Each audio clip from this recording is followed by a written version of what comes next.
I want to be excellent. I want to be exceptional. I work on my craft every day to be exceptional. Okay, okay.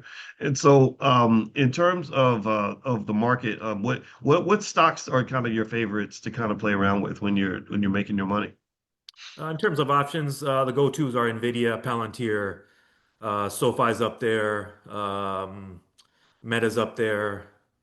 Mm. I like sending Zuckerberg to work. I like sending Karp to work. I like sending Jensen to work. Who else do I like sending to work? I like sending Brian Armstrong, CEO of Coinbase, to work. Those are maybe my top five.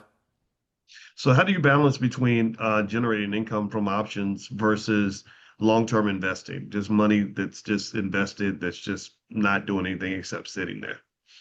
Oh no, I don't. I purposely don't have too much cash just sitting on the sidelines. I just basically have my some cash to cover my recurring bills. The rest of the capital, I have to send it to work. I work for it. It's got to work for me.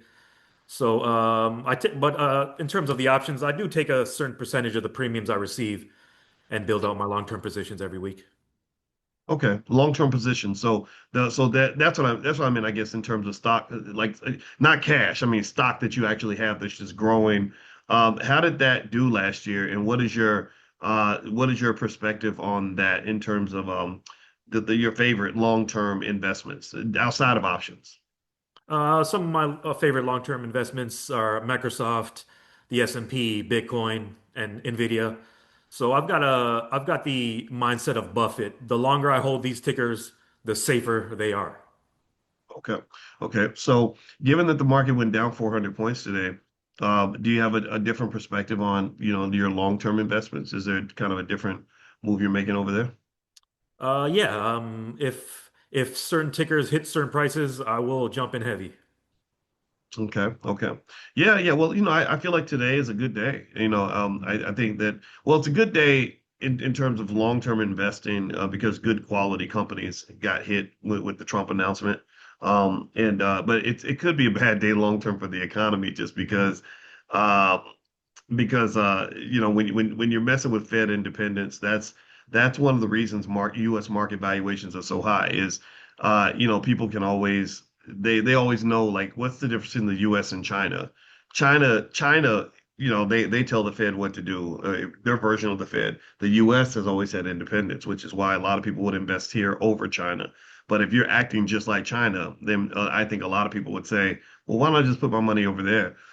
What do you think? Have you heard much about the stuff with BRICS and all that stuff in terms of that challenging, um, you know, the long-term U.S. economic sovereignty and all that stuff, and the devaluation of the dollar? Have you seen much on that? Yeah, I keep up with financial news every day, so there's always some headlines regarding BRICS. I first heard of BRICS maybe about 15 years ago, or maybe 17 years ago. So um, I'm gonna do whatever I believe is best for my portfolio, and that includes some hedging. Okay.